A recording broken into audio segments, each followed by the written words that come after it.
Dios los bendiga grandemente, amados. Quería compartirles una pequeña reflexión sobre el rey David. En Primera de Samuel, capítulo 16 y capítulo 17, ¿cierto? Y en su contexto nos encontramos con David, que es ungido como rey. Sin embargo, eh, cuando fue ungido por el profeta Samuel, dice que el Espíritu de Dios se apoderó de David, ¿cierto?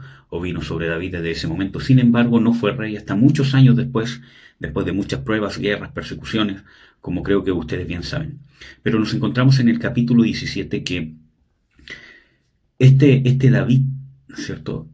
Cuando se encuentra con el filisteo, ¿cómo se llama? Goliat, ¿cierto? Que viene en contra del pueblo de Israel, etcétera, etcétera. Hay una frase en particular que él dice cuando habla con el rey Saúl y dice: tu siervo es pastor de ovejas, y cuando venía un oso o un león y arrebataba una de las ovejas, tu siervo iba y se la quitaba al león y al oso, ¿cierto? Y así será este incircunciso, como uno de ellos. Entonces, quería ir al punto de que la unción de Dios nos capacita, y todo lo que estemos pasando, todo lo que estés pasando, donde tienes que aplicar la unción, es una preparación o hay una proyección de algo mayor que Dios quiere hacer. David, como simple pastor de ovejas, dejado a un lado y rechazado incluso por su padre, que a tal punto que cuando vino la eminencia del pueblo de Israel, el profeta de profetas, ¿cierto? En ese momento, ¿cierto? Para convocar a los hijos, se avergonzó de David a tal punto que ni siquiera lo consideró dentro de sus propios hijos. Hay muchas teorías sobre eso, pero el punto era que había un rechazo tremendo, que habiendo una convocación tan ceremoniosa, tan grande, ¿cierto? No haya considerado a David como su hijo para presentarlo en una ocasión tan importante. Eso nos habla de que sí o sí se avergonzaba, había un desprecio por David. Y él, siendo pastor de ovejas, y después de ser ungido, vemos de que él cuenta de que lo que él hacía por sus ovejas, en el momento del rechazo, en el momento que todavía no era rey y aún faltaba mucho para que fuese rey. Entonces, amados hermanos, todo lo que hagamos por medio de la unción, especialmente en su familia, cuando usted tiene que perdonar, cuando usted tiene que creerle a Dios en una dificultad económica, en un problema conyugal, ¿cierto? Con sus hijos, todo lo que usted tiene que hacer, perdonar, poner la otra mejilla, tomar una actitud de reconciliación, etcétera, etcétera. Todo eso, donde usted ocupa la unción, donde usted busca en oración, busca en ayuno, busca en la palabra, busca consejería, busca ser lleno de Dios para poder reaccionar conforme a la voluntad de Dios, y está ministrando el reino de Dios en su casa, en su familia, ¿cierto?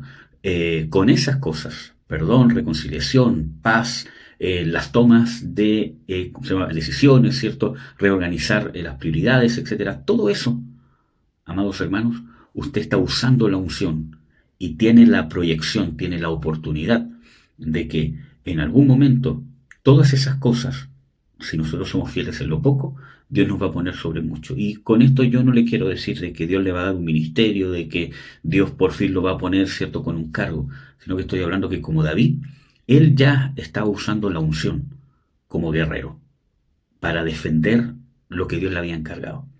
Así que, hermanos, la unción es para usarla. Sea fiel en su familia, es lo más importante. Perdone, resista. Ocupe la unción para resolver los problemas cotidianos.